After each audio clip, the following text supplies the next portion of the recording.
سيد المرسلين وخاتم النبيين وعلى آله وأصحابه الطيبين الطاهرين ومن اتبعهم بإحسان إلى يوم الدين. وأشهد أن لا إله إلا الله وحده لا شريك له، وأشهد أن محمدا عبده ورسوله.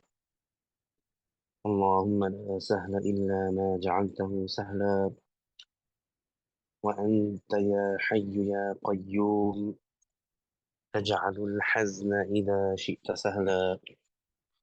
اللهم ذكرنا ما نسينا وعلمنا ما جهلنا وانفعنا بما علمتنا وزدنا علما. اللهم إنا نعوذ بك من حال أهل النار.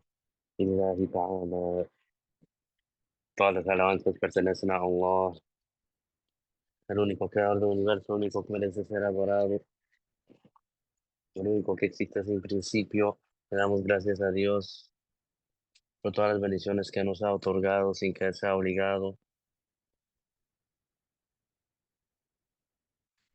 Y le pedimos a Allah que eleve el nivel y el rango de nuestro profeta Muhammad sallallahu alayhi wa sallam y que proteja a su nación. Yo testifico que nadie merece ser adorado excepto Allah, el único creador del universo, el único que merece ser adorado, el único que existe sin principio,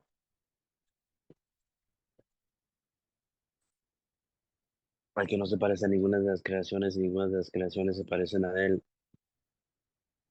No tiene madre, ni padre, ni hijo, ni hija, ni hermano, ni hermana. Él existe sin tiempo y sin lugar porque es el creador del tiempo y del lugar. Cualquier cosa que te imagines en la mente, Dios es diferente, y cualquiera que le atribuya un atributo de las creaciones a Allah está fuera del Islam. Y yo testifico que Muhammad sallallahu alayhi wa sallam, el hijo de Abdullah, el hijo de Abdul Muttalib, el hijo de Hashim, el hijo de Abdul Manaf, de la tribu de Quraysh, es la mejor creación de Dios y el último profeta y mensajero enviado a todos los seres humanos y a todos los jinn, y es verídico en todo lo que le ha transmitido de la revelación. Después de eso, recordamos de tener las sinceras intenciones en escuchar esta lección islámica, porque tener las sinceras intenciones es algo requerido para que el musulmán reciba la recompensa. La recompensa es definida como la compensación que recibe el musulmán en la próxima vida por los buenos hechos que ha realizado en esta vida, entre lo que le trae alegría. Los ejemplos de la recompensa que es garantizada para el musulmán piadoso en su tumba es que su tumba se amplia aproximadamente 105 pies por 105 pies, y su tumba se ilumina con una luz parecida a la luz de la luna llena, y la fragancia del paraíso estaría presente en su tumba. Las sinceras intenciones significa tener presente en su corazón que la razón por la cual estamos realizando estos buenos hechos es porque nosotros queremos ser aceptados por Dios. Entonces, alhamdulillah, le damos gracias a Dios y somos agradecidos y estamos felices que hemos sido guiados al Islam, que Allah Ta'ala nos ha guiado a ser musulmanes, que ha hecho que nuestros corazones acepten y estén complacidos con la creencia al Islam, porque el Islam es la mejor bendición y el Islam es algo exclusivo para las personas, los individuales que han sido aceptados por Dios. Es decir, no todo el mundo recibe el Islam, no todo el mundo recibe esa bendición. Algunas gentes son maldecidos y ellos rechazan el Islam porque tienen algo en su corazón que es corrupto, y entonces ellos rechazan el Islam. Esos son maldecidos porque ellos van a recibir la tortura. Ellos van a recibir la tortura porque ellos son responsables, ellos son am, sanos de mente, pubescente, y ellos han recibido el mensaje básico del Islam. Entonces ellos son responsables, ellos son mukallaf, como decimos en árabe, mukallaf, es un término de la ley islámica, un término técnico de la ley islámica, mukallaf en árabe, significa cuando la persona es sano de mente, pubescente y ha recibido el mensaje básico del Islam. Esa persona, si no es musulmán, la primera obligación es convertirse al Islam inmediatamente, creyendo en el Shahada y diciéndolo con su lengua en cualquier idioma. Si la persona que se pone mukallaf, responsable, ya es musulmana, entonces lo que le queda es cumplir con las obligaciones, como el rezo obligatorio, el ayuno, el zakat, el viaje, el peregrinaje para el que es capaz y evitar todas las cosas que son prohibidas. Eso es la perfección en el Islam. El musulmán que realiza todas las obligaciones y que evita todos los pecados es un musulmán perfecto. Y entre la perfección hay niveles de perfección. Hay la perfección pues mínima y después hay una más completa perfección. Y eso ya es cuando el musulmán llega a un nivel que es aceptado por Dios. Eso se llama wilaya. Realizar todas las obligaciones y evitar todas las prohibiciones, eso es taqwa, la piedad. Y wilaya es un nivel más alto que la piedad, pero la base de al wilaya es la piedad. Entonces, el musulmán y todos los que son responsables, mukallaf, son obligados a ser piadosos. Y por supuesto, si alguien es mukallaf, responsable y no es musulmán, no podría ser piadoso hasta que primero haga la más importante obligación, la cual es convertirse al Islam y después puede realizar las obligaciones y puede evitar las prohibiciones y recibir recompensa. Entonces, eso es la mejor bendición, estar categorizado entre esos individuales que han sido guiados al Islam. Y nosotros como musulmanes que rezamos, en todos los rezos recitamos al-Fatiha. Y en al-Fatiha está una súplica que le estamos pidiendo a Allah que nos haga permanecer firmes en el Islam, que es el camino recto que ha sido otorgado a los profetas, los ángeles y los musulmanes piadosos. Entonces, el Islam es otorgado o es realizado con perfección a través de los profetas, o pues los profetas son un ejemplo de eso y los ángeles son un ejemplo de eso, la perfección en el Islam y los awliya, los musulmanes piadosos. Entonces le damos gracias a Dios que somos creyentes, que somos musulmanes. Y también le damos gracias a Dios que nosotros tenemos el acceso al conocimiento islámico auténtico, porque eso es algo que no todo el mundo tiene el acceso a eso y más bien hay personas que sí tienen acceso a eso, pero lo rechazan porque ese conocimiento auténtico del Islam aclara la verdad y rechaza la falsedad. Y mucha gente, cuando ellos se enfrentan a su realidad y ven en el espejo, usando la luz y la iluminación del conocimiento islámico, así la persona puede ver sus defectos y puede saber a dónde está cayendo corto, puede saber a dónde están sus errores y los puede arreglar. Con el conocimiento islámico uno los puede arreglar. Pero hay personas que cuando ellos ven sus errores, en vez de arreglarlos, ellos se niegan. Ellos niegan que tiene esos errores y no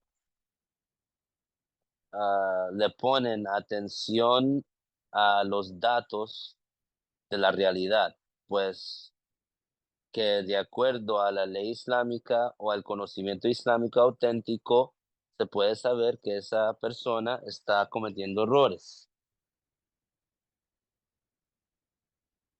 Entonces esa persona se tiene que arreglar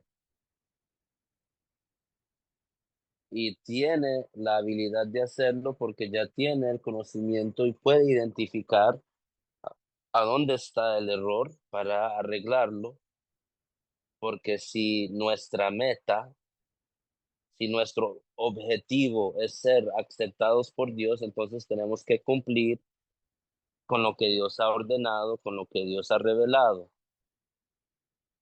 Y nosotros solamente podemos saber lo que Dios ha revelado a través de la transmisión profética, a través de los profetas. Ellos son los que transmiten la revelación.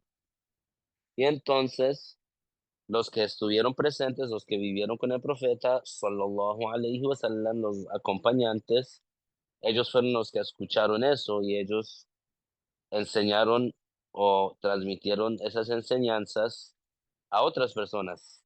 Y así en una cadena hasta llegar a nosotros hoy en día. Entonces esa información está ah, disponible para cualquier persona que la está buscando, que la pueda encontrar y la pueda aprender.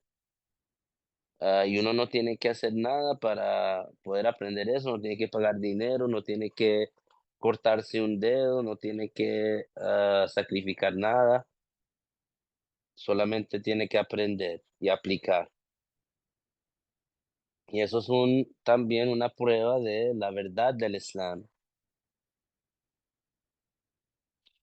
porque es información que es necesaria para todo el mundo y cualquier persona que en realidad esté buscando esta información puede tener el acceso a esa información y la puede conocer y la puede saber y la puede implementar. Entonces, le damos gracias a Dios que nosotros hemos ah, sido bendecidos, que nosotros hemos recibido esa bendición de tener el acceso del conocimiento islámico auténtico, el conocimiento de Ahlus Sunnah wal Jama'a, que es el grupo salvado,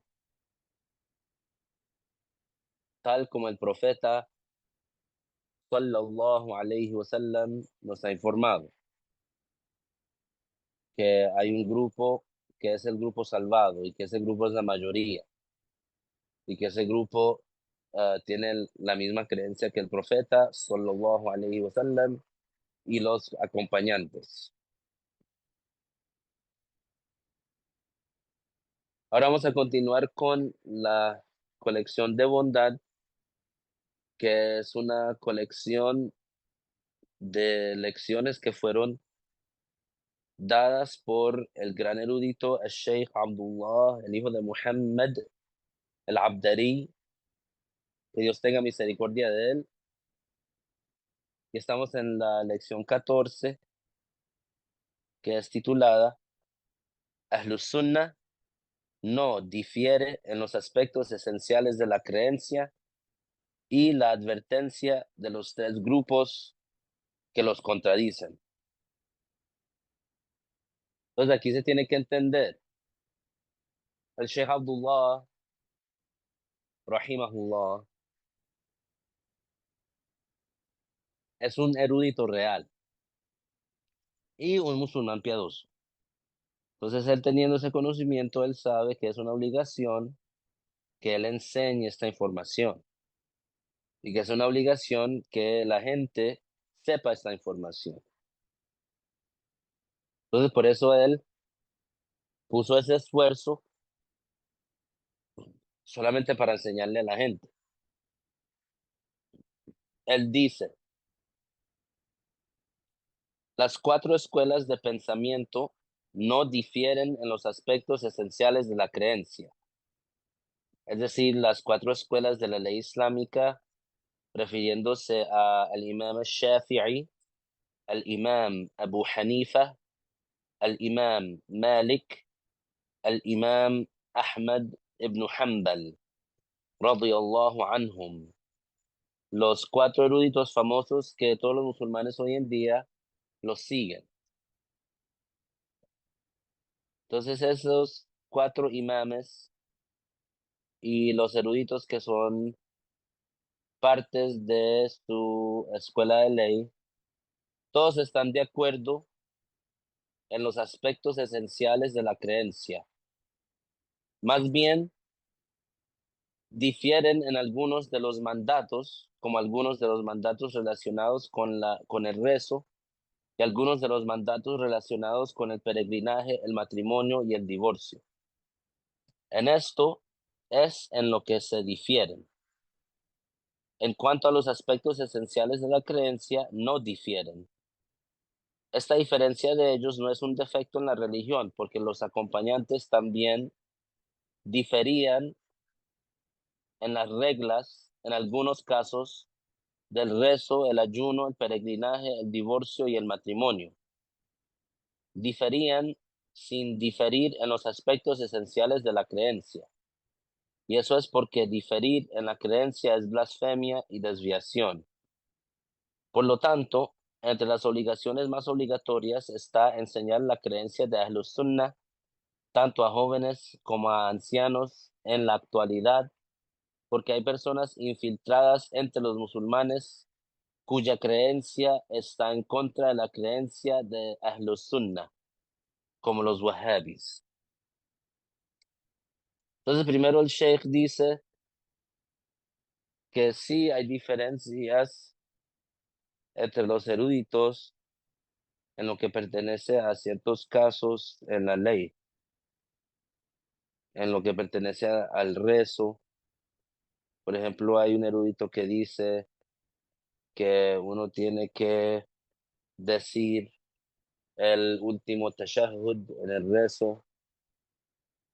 Tiene que decir, por ejemplo, التحيات لله سلام عليك أيها النبي ورحمة الله وبركاته سلام علينا وعلى عباد الله الصالحين أشهد أن لا إله إلا الله وأن محمدا رسول الله. Como Shafi'i dijo que uno tiene que decir eso en el último tashahhud del rezo obligatorio. Pero el Imam Malik, él dice que uno no lo tiene que decir. Entonces, si uno va de acuerdo a la opinión del Imam Malik en eso y no dice el último tashahhud, entonces su rezo sería válido. Pero si el musulmán individual se adhiere a la escuela de ley de Shafi'i y no sigue a otro imam, entonces él tendría que decir el tashahhud en el último tashahhud para que su rezo sea válido. Esa diferencia en opinión no es un defecto en el Islam, más bien es algo que ayuda al musulmán. Y esa diferencia en opinión es una diferencia válida y ambos tienen sus evidencias y sus pruebas. Y el musulmán como nosotros es permitido seguir ese o el otro. Uno puede intercambiar.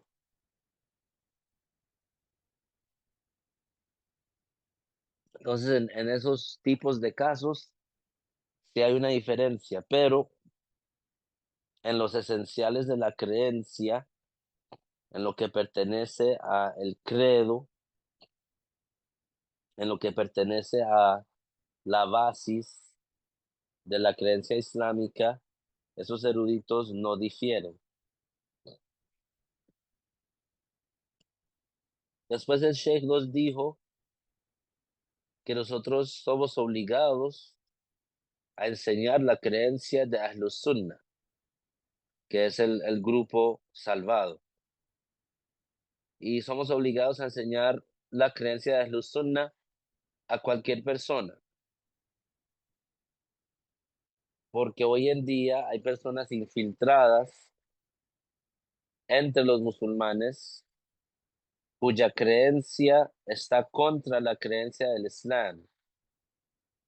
Entonces, hay musulmanes que son ignorantes y no tienen el conocimiento suficiente para poder distinguir entre el infiltrador que es falso y que predica el Islam, pero en realidad lo que predica es blasfemia, o reclama que predica el Islam, pero en realidad lo que predica es blasfemia, como los wahhabis. Entonces sigue el Sheikh diciendo, ahora es cuando la gente ha notado la corrupción de la juventud. Aquellos que van a Arabia Saudita y aprenden en las escuelas de los wahhabis y luego regresan a sus países y juzgan a sus padres como blasfemos y juzgan a los piadosos musulmanes que tienen santuarios como blasfemos y dicen que estos son ídolos y que los estás adorando. Dicen eso porque encuentran a sus padres buscando bendiciones al visitar a los profetas y a los piadosos musulmanes y creen que están adorando a otro que no sea Dios, y así los juzgan como blasfemos. Y juzgan como blasfemos a aquellos que dicen, oh Muhammad, oh Ali, oh Umar, oh Uthman, oh Abdul Qadir, oh Abdul Qadir. Consideran que quien hace eso es un adorador de ídolos al que se le permite matar. Entonces aquí el Sheikh está diciendo que la corrupción de los jóvenes ha ocurrido porque ellos son, ah, ellos viajan a Arabia Saudita y aprenden en las escuelas de los wahhabis y cuando ellos regresan a sus hogares, ellos, porque han sido corrompidos por la creencia de los wahhabis, ellos empiezan a acusar a sus propios padres como blasfemadores, porque ellos les dicen, oh, ustedes adoran a los ídolos, ustedes adoran a las tumbas, ustedes adoran a los musulmanes piadosos. Y los padres de esos jóvenes, en realidad ellos no adoran a las tumbas y no adoran a los musulmanes piadosos y no adoran a los profetas, pero sus hijos que fueron a estudiar en esas escuelas corruptas de los wahhabis en Arabia Saudita, porque ellos han sido envenenados por esa creencia corrupta, porque esos wahhabis les están enseñando esa mala información, entonces ellos los creen y ellos acusan a sus propios padres de ser idólatras.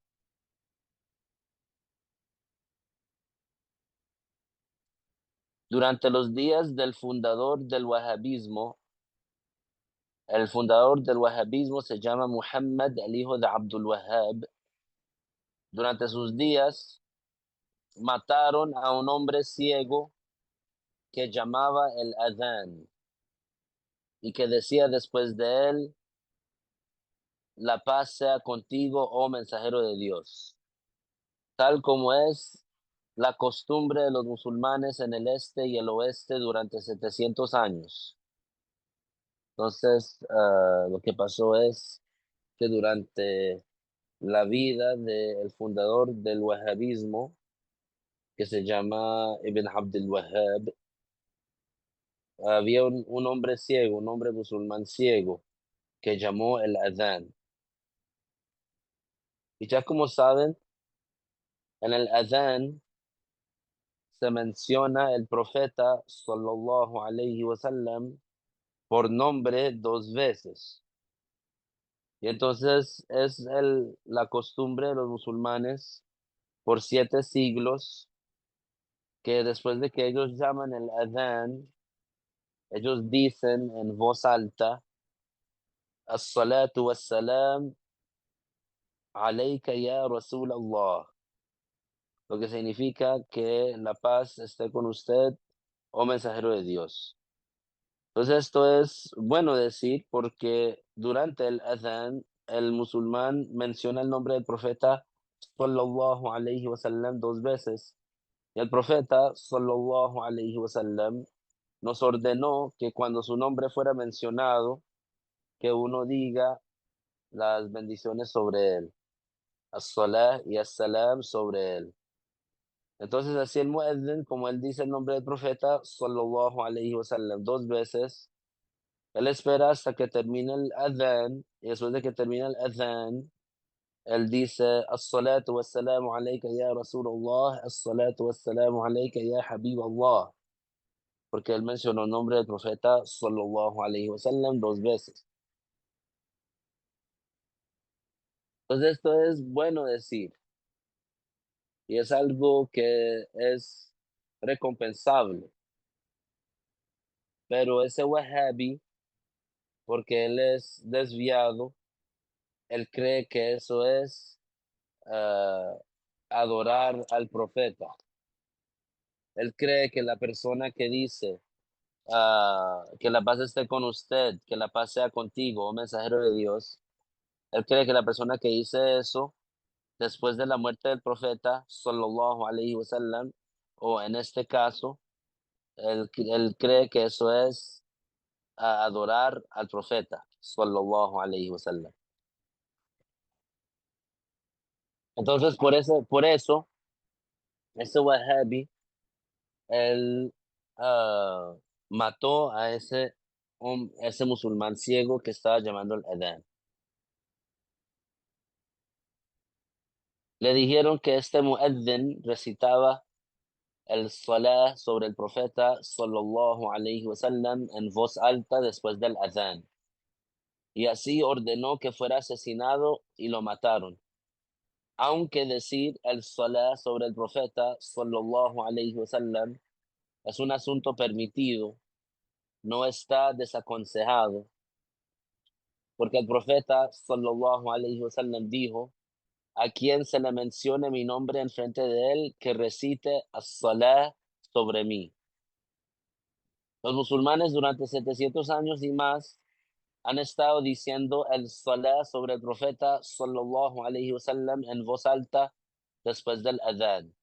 Durante los días del profeta sallallahu alayhi wasallam y lo que viene después hasta la fecha actual, no solían decir el salah sobre el profeta sallallahu alayhi wasallam en voz alta después del adhan. Am,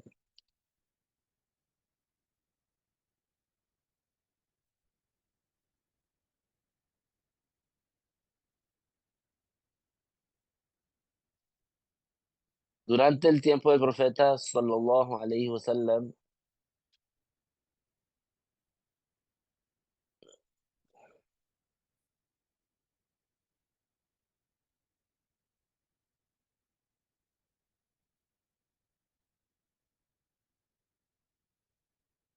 tengo que revisar, pero sí por 700 años antes de que llegó el fundador del wahabismo, los musulmanes decían el salah con voz alta después del adhan. Sin embargo, el profeta sallallahu alayhi wasallam nunca dijo, no digan as-salah sobre mí después del adhan excepto en voz baja. El profeta sallallahu alayhi wasallam facilitó para su nación tener los 2 escenarios. Pero según los wahhabis, si la persona dice el salah sobre el profeta sallallahu alayhi wasallam en voz alta después del adhan, entonces es juzgado como un hereje desviado que merece ser matado. Entonces es un ejemplo del extremismo de los wahhabis.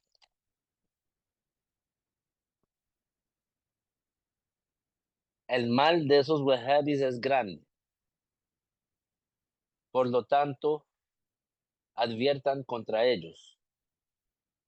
Durante 80 años han gobernado la Meca y Medina, vienen de una distancia de 1000 kilómetros, son originarios de una tierra que está a 1000 kilómetros de distancia de la Meca. Luego, hace 80 años, vinieron a la Meca, Medina y Taif y ocuparon esas tierras. Antes de eso, el Sharif solía gobernarlos bajo el califato de los otomanos. Así que adviertan contra ellos y adviertan a los jóvenes contra ellos.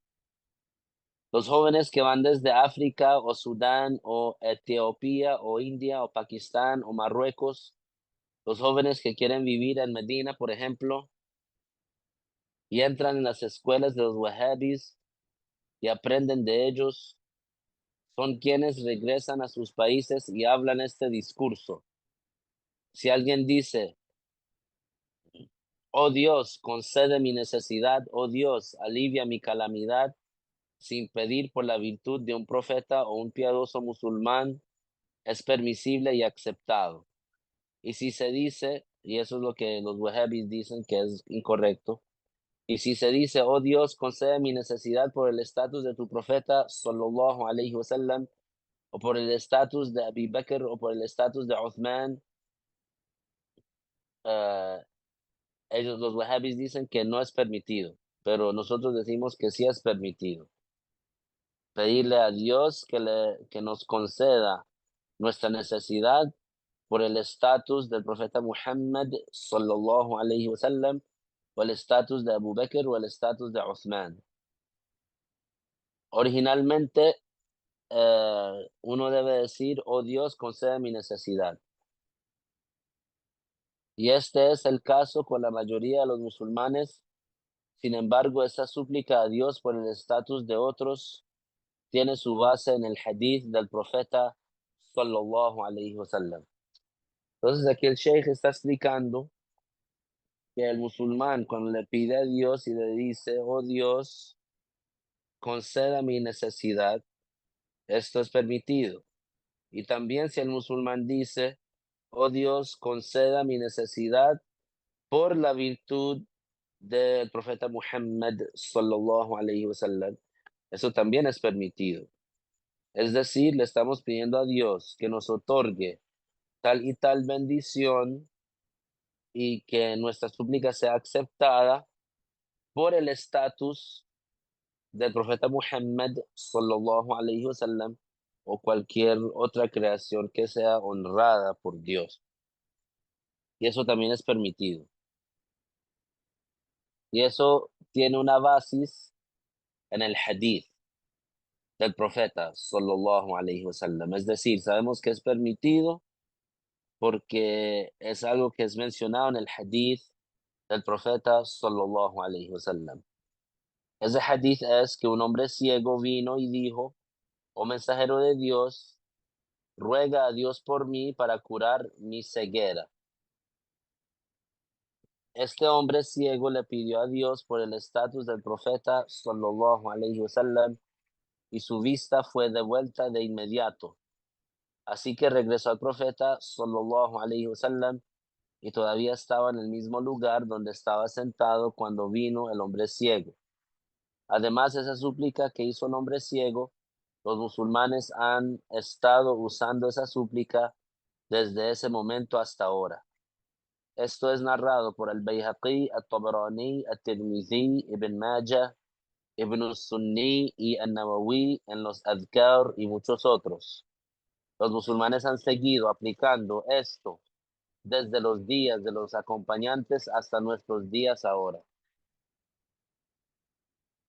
Entonces, ese hadith del hombre ciego ocurrió que un hombre ciego vino mientras el profeta sallallahu alaihi wasallam estaba con unos acompañantes, y ese hombre ciego le dijo al profeta sallallahu alaihi wasallam que le hiciera una súplica a Allah que le curara la ceguera. Entonces el profeta sallallahu alaihi wasallam le dijo: si quiere le hago la súplica, y si quiere tiene paciencia.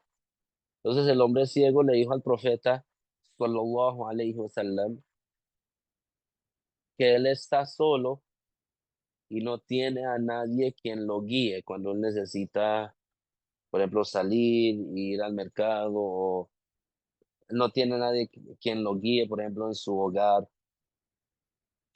Entonces el hombre ciego le dijo al profeta sallallahu alaihi wasallam que él está solo y que es difícil para él que no tener una guía. Entonces el profeta sallallahu alaihi wasallam le dijo al hombre ciego que fuera al lugar a donde se hace el vudú, la ablución, y que haga la ablución y que rece 2 rak'ahs del rezo opcional.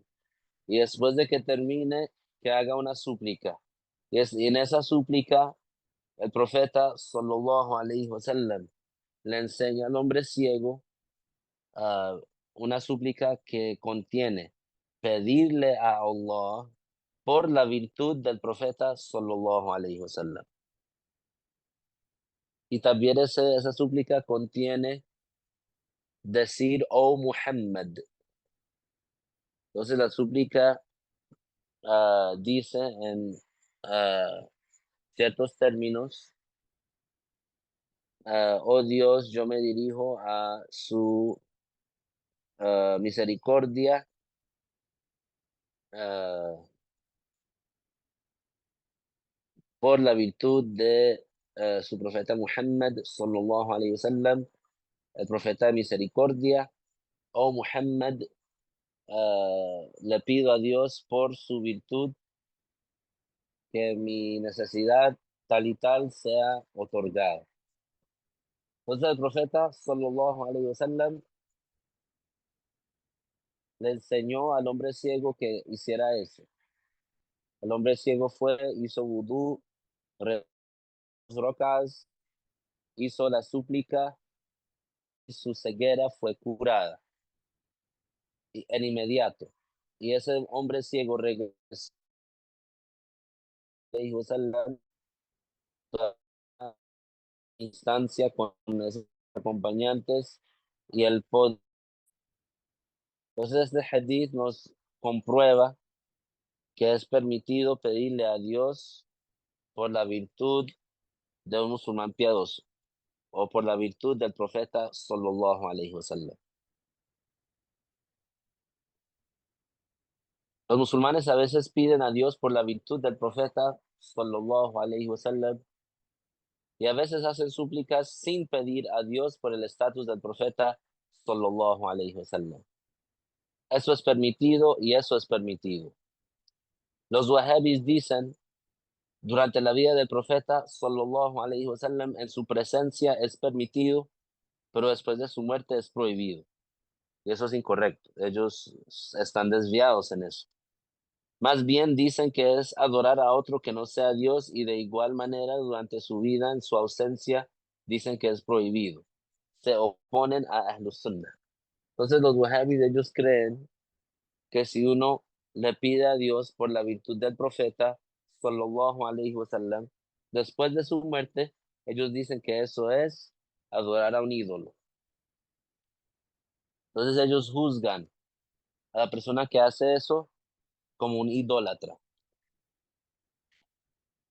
y ellos en eso se están oponiendo a Ahlus Sunnah.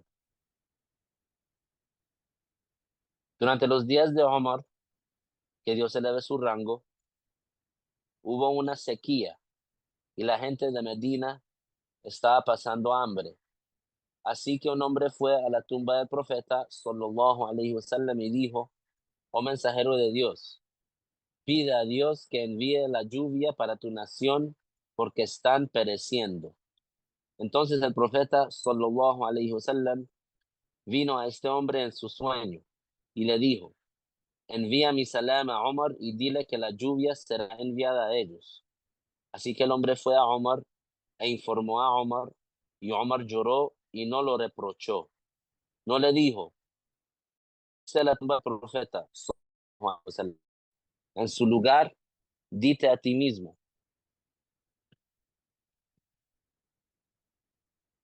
ah, entonces aquí el Sheikh está diciendo que si eso fuera algo prohibido, como lo dicen los wahhabis, entonces ¿por qué Omar no reaccionó de la misma manera? ¿Por qué Omar no le dijo, por qué le pides al profeta sallallahu alaihi wasallam que haga la súplica? Omar no dijo eso. Más bien Omar lloró y entonces Dios envió la lluvia y ese año fue un año de abundancia después de que cayó la lluvia. Esa es la situación de los musulmanes desde los días de los acompañantes.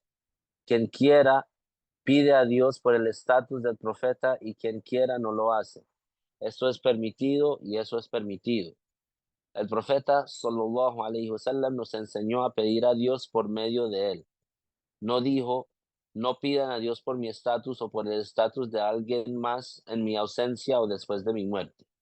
Y a pesar de eso, los wahhabis lo prohíben, excepto durante la vida del profeta sallallahu alaihi wasallam en su presencia. Muchos de los llamados sheikhs han perdido la verdad en estos países y en la mayoría de los países. No explican a la gente quiénes son los grupos blasfemadores. No explican qué son blasfemadores. Si hubieran advertido y explicado, la gente se opondría a ellos. Los wahhabis y el grupo de Sayyid Qutb y el grupo de Hizb Tahrir están desviados. Según el juicio de la religión, están desviados. Los wahhabis asemejan a Dios a las creaciones, atribuyen atributos corporales a Dios, dicen que Dios es un cuerpo. Quien cree que Dios es un cuerpo es un blasfemador, porque es ignorante sobre Dios. Dios creó el cuerpo. ¿Cómo podría ser un cuerpo?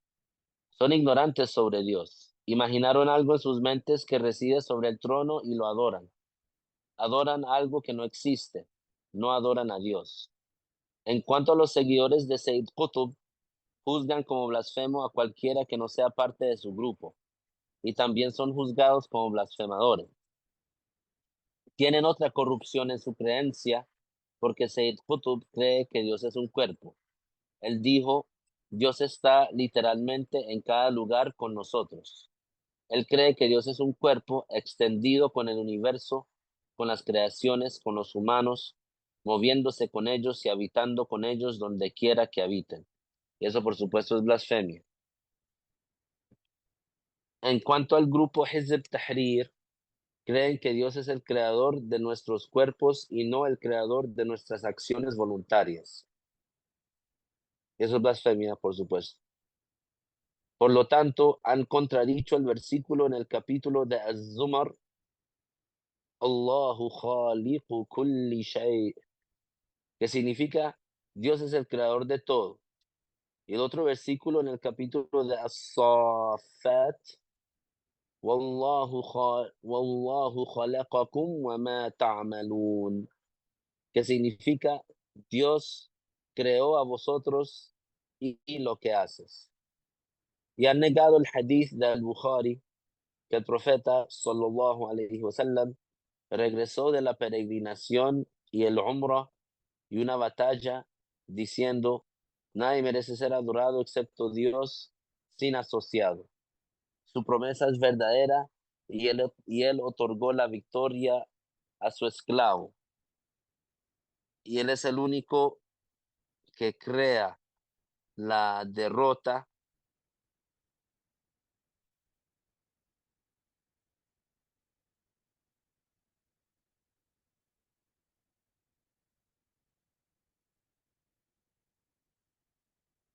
Ok, el profeta sallallahu alaihi wasallam dijo, es algo que decía después de terminar el peregrinaje y después de terminar el Umrah y después de terminar una batalla. decía un dhikr: nadie merece ser adorado excepto Dios sin asociado, su promesa es verdadera y Él otorgó la victoria a su esclavo y Él es el único que crea la derrota de los grupos blasfemos. Los acompañantes lucharon y derrotaron los blasfemadores, según parece, pero en realidad, ¿quién es el que creó la derrota en ellos? Dios. Aparentemente derrotaron a los blasfemadores, la imagen es que los derrotaron. Sin embargo, esta derrota es creada por Dios. El profeta sallallahu alaihi wasallam dijo, y él es el único que crea la derrota en los grupos blasfemos. Eso significa que Dios es el que crea esta derrota, que es aparentemente la acción de los acompañantes. Por lo tanto, el Tahrir está blasfemando contra el versículo y este hadith. Sin embargo, no se ha visto de ellos que juzguen como permitido el asesinato injusto para quien no está en sus grupos. Sin embargo, los wahhabis y el grupo de Sayyid Qutb consideran permisible matar a quien no es parte de su grupo. Entonces, ese grupo Hizb al-Tahrir, ellos dicen que nosotros creamos nuestras propias acciones, y eso es blasfemia, por supuesto. Y el Sheikh usa el hadith que el profeta sallallahu alaihi wasallam confirma que Dios es el creador de la derrota en los blasfemadores. Cuando los acompañantes se enfrentaron contra los enemigos del Islam y ellos los derrotaron en la batalla, esa acción fue aparentemente realizada por los acompañantes. Y por supuesto ellos sí realizaron esa acción, pero sus acciones fueron creadas por Dios. Es decir, esos acompañantes, ellos mismos no crearon la derrota en los enemigos del Islam. Eh, Ellos sí realizaron esas acciones, pero sus acciones son creadas por Allah. Eso es el significado de eso. Ese grupo Hizb al-Tahrir no se ha encontrado que ellos juzgan a cualquier persona que no sea parte de su grupo, que son blasfemadores. No se ha encontrado que ellos han dicho eso. Pero los wahhabis y los seguidores de Sayyid Qutb, ellos sí dicen eso. Ellos dicen, cualquier persona que no está con nosotros es permitido matarlo. Además, los wahhabis, debido al dinero saudí, son alabados por algunas personas que afirman tener conocimiento. Algunas personas dicen, ¿por qué los juzgarías como blasfemadores mientras dicen que nadie es Dios excepto Dios? La respuesta es que incluso si dicen que nadie es Dios excepto Allah, una parte de ellos, y son los wahhabis, creen que Dios es un cuerpo, y quien cree que Dios es un cuerpo es un blasfemador, tal como dijo Ash-Shafi'i y Abu Hanifa y Malik y Ahmad.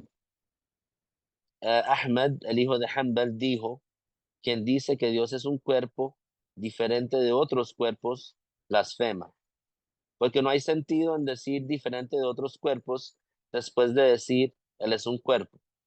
La declaración diferente de otros cuerpos no le beneficia. Además, juzgan a los musulmanes como blasfemadores. Creen que decir oh Muhammad después de su muerte es blasfemia, y la nación musulmana está de acuerdo sobre la permisibilidad de eso durante su vida, en su ausencia y después de su muerte. Decir oh Muhammad durante su vida, en su presencia, fue prohibido por Dios después de que había sido permisible. Ah, es decir, durante la vida del profeta, sallallahu alaihi wasallam, pasó un tiempo que no era permitido para los acompañantes decirle, decirle al profeta, sallallahu alaihi wasallam, oh Muhammad. En vez, tenían que decir, oh mensajero de Dios o oh profeta de Dios. Entonces, después de la muerte del profeta, sallallahu alaihi wasallam, los acompañantes decían, oh Muhammad, y la nación musulmana lo dice hasta nuestros días.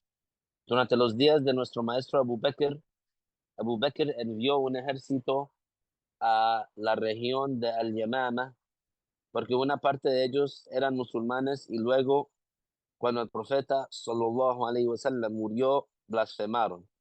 Algunos de ellos eran blasfemadores antes de su muerte, antes de la muerte del profeta sallallahu alaihi wasallam. El comandante de ese ejército era Khalid, el hijo de Walid, y su lema era "Oh Muhammad". Esto es narrado por los eruditos del hadith con la cadena de narración. Los wahhabis juzgan como blasfemador a aquel que dice "Oh Muhammad". Por lo tanto, eso significa que juzgan a los acompañantes como blasfemadores y a aquellos que vinieron después de ellos. Así que, por supuesto, los wahhabis son juzgados como blasfemadores. Entonces el sheikh está diciendo, los wahhabis, ellos creen que la persona que dice "Oh Muhammad" es un blasfemador. Y él está comprobando que los acompañantes ellos mismos, después de la muerte del profeta, sallallahu alaihi wasallam, ellos decían "Oh Muhammad". Entonces, por causa de eso, resulta que el reclamo de los wahhabis acusa a los acompañantes de ser blasfemadores. Y entonces, por supuesto, eso resulta en que los wahhabis, que sean ellos juzgados como los blasfemadores, porque cualquiera que juzga a los acompañantes de ser blasfemadores, él mismo es un blasfemador. Advertir contra esos tres grupos es una obligación y quedarse corto en cumplir con esta obligación es la destrucción. De hecho, dejar de prohibir lo ilícito es un pecado enorme. Que Dios los bendiga y que los haga unos de aquellos que implementan. Entonces ahí en el final, el Sheikh Rahimahullah, él hace una súplica para los escuchadores, que ellos sean piadosos o que Dios los bendiga y que les otorgue a ellos ser entre los musulmanes que implementan el conocimiento. Entonces así termina el Sheikh la lección. A esos tres grupos son los grupos que tienen la presencia hoy en día, ah, la esfera, o lo que alguna gente considera la esfera islámica. Los wahhabis, los seguidores de Sayyid Qutb, que se llaman Hizbul Ikhwan, y el tercer grupo que se llama Hizb al-Tahrir. Son tres grupos muy grandes que son desviados y que causan mucha corrupción y mucha desviación. Entonces, por eso el Sheikh, rahimahullah, nos está aconsejando y nos está ah, diciendo que no se nos olvide que es una obligación advertir contra esos tres grupos. Y Allah Ta'ala lo sabe mejor. Si hay cualquier pregunta, la ah,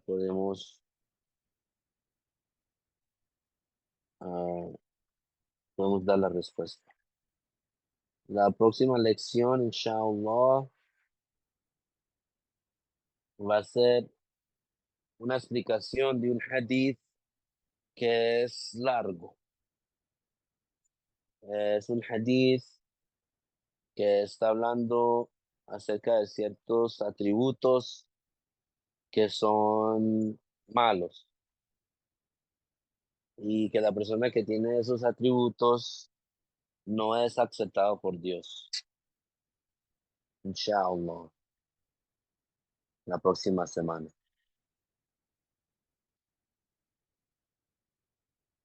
طيب نهلل لا إله إلا الله اللهم صل على سيدنا محمد وعلى آله وصحبه وسلم رب اغفر لي وللمؤمنين والمؤمنات وبارك الله فيكم السلام عليكم